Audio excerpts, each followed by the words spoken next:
Hello, everyone. Today, I'd like to try to relate two parts of the course that we've already gone over. One is ancient Greek thought, and the other is Sufism. And the vehicle for relating these two things will be Neoplatonism.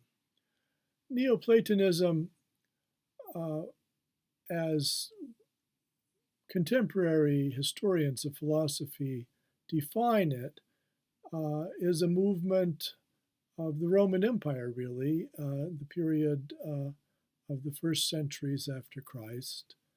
Among its foremost proponents was Plotinus, who died in 270, a pagan thinker, but it was widely adopted into Christian theology. Plotinus was born in Upper Egypt. He studied in Alexandria and settled in Rome. If you had asked him, he wouldn't have said he was a Neoplatonist. He would have said that he was just a Platonist, thank you. The term Neoplatonism was a 19th century European invention and has to do with the attempt to systematize the history of philosophy stage-wise. I'm going to make some remarks that are indebted to Lloyd Gerson and Edward Moore about Neoplatonism. The first and primary principle of Plotinus is the one. The one is the first principle, and it is special because it's self-caused. It doesn't have a cause. It's not caused by something else. And it causes all other things. Plotinus identifies the one with Plato's idea of the good. The one in Plotinus is beyond description or words. Even the one and the good, those terms are inadequate to it, and the one is the principle of being. Contemporary philosophers trying to explain what Plotinus might mean by all this have pointed to an analogy to the prism, where the one is simple but gives rise to a world of diverse and complex beings, just as white light, if you filter it through a prism, gives rise to all the colors of the rainbow. So all things emanate from the one, just as all colors emanate from white light. Emanated existence, these things that come about because of the one, are not identical to it, although they partake of the one is in them, they are in the one. It's not exactly pantheism, and one of the reasons it's not exactly pantheism is because I think the one is not caused by anything, so it has a different kind of being than existence that are caused. The next principle is the intellect, which emanates from the one. The intellect is, or the mind, is the principle of essence, or whatness. When you ask what is a thing, you're really asking about its essence. The intellect is the locus of the Platonic forms. It's at the stage of the intellect that the forms exist. The intellect thinks these forms, it stands over them, it contemplates them, and it gives them unity. So in a way, the collectivity of the forms, good, beauty, and other abstract ideas, make up the intellect. The intellect is an instrument of causality. It's how things come to be for the one, and it has phases. The first is the activity of thinking. The second is putting thinking into actuality.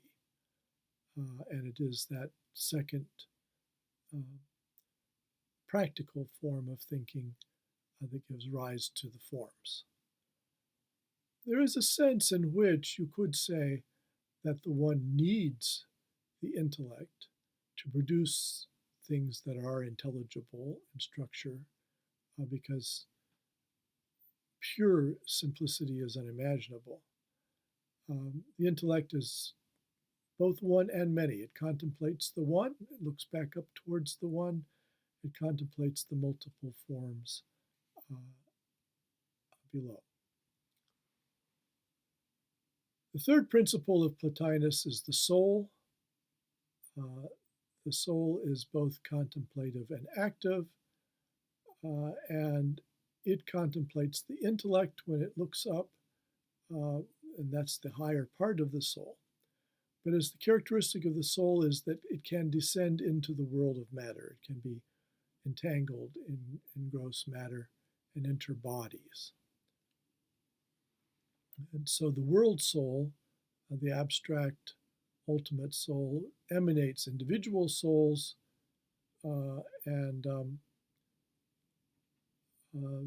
Plotinus insists, unlike Plato, or like Plato, I mean to say, Plotinus insists that the soul is independent of the body.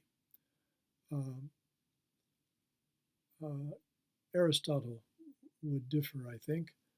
And Aristotle saw the spirit or the soul as having faculties. It can grow, it can perceive, it can reason. But for Plotinus and Plato, the soul can do all these things in a body, but it is independent of the body. Again, in Aristotle, matter is a positive thing. It's its own thing. It is different from an absence or a privation. But in Plotinus, matter emanates from the world soul and is a privation, and therefore an evil, since it's separated from the one. So matter is the condition for the possibility of there being images or forms in the sensible world. You need matter. If you're going to have a beautiful thing, you need a thing. You need matter to reflect the beauty. But at the same time, when the forms appear in matter, they become corrupted. So now, however beautiful a person might be, they have flaws, whereas the form of beauty is perfect and without flaw. So matter corrupts. It's a kind of negation or privation.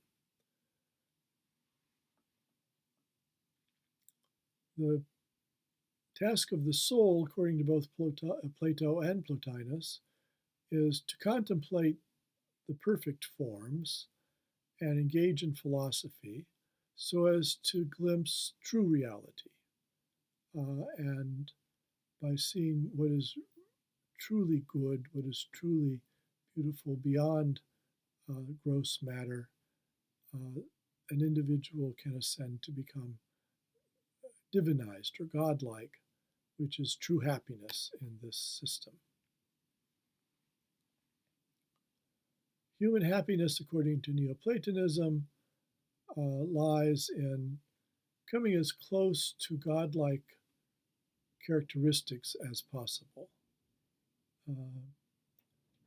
So Plotinus believes that the soul achieves well-being by transcending time, by escaping the world of process, and instead uniting with the eternal. So you'll see a certain resemblance between Plotinus's idea of this world, of the material world, as processual, as constantly changing, and as the similar idea in Buddhism.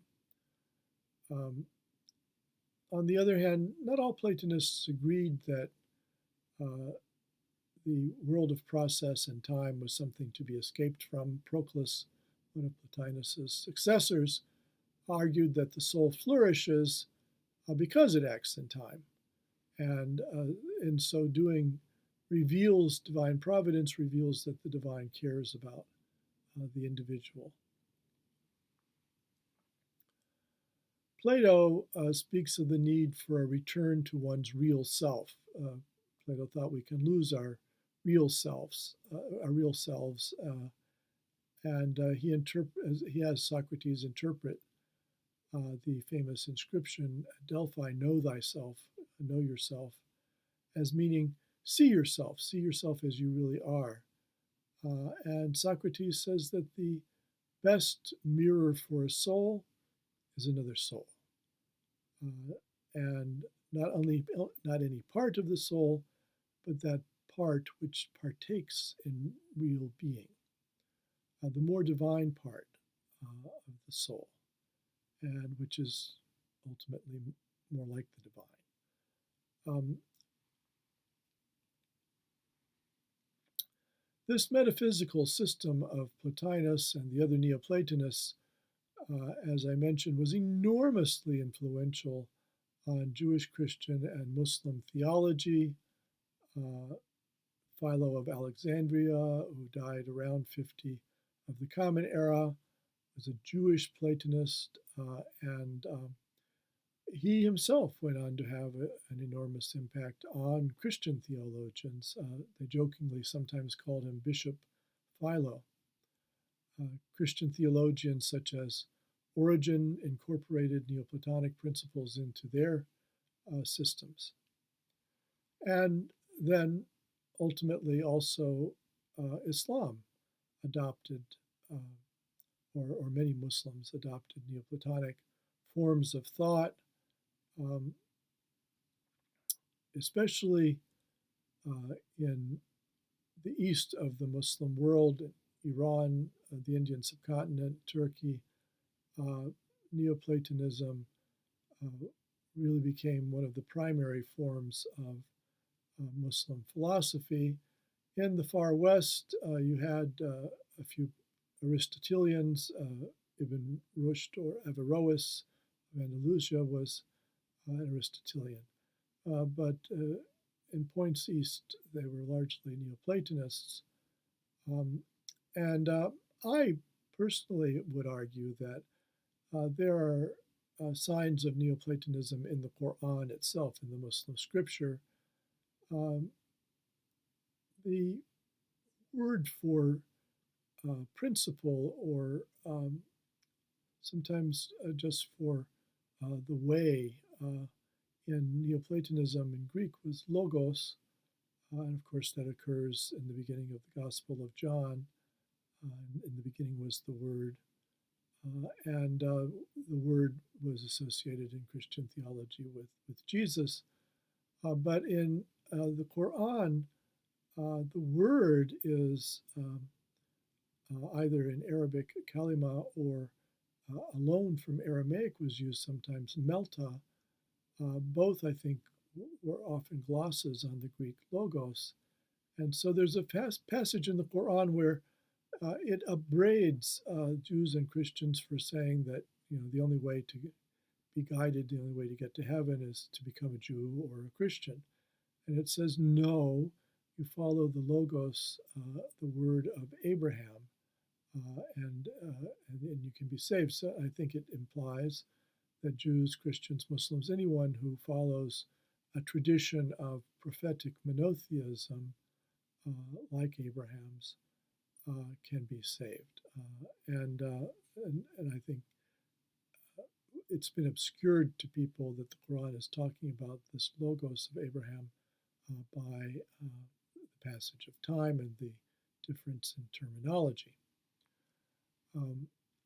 So I'm going to stop here and come back and discuss some of the ways in which Neoplatonism appears in Sufism in our next segment.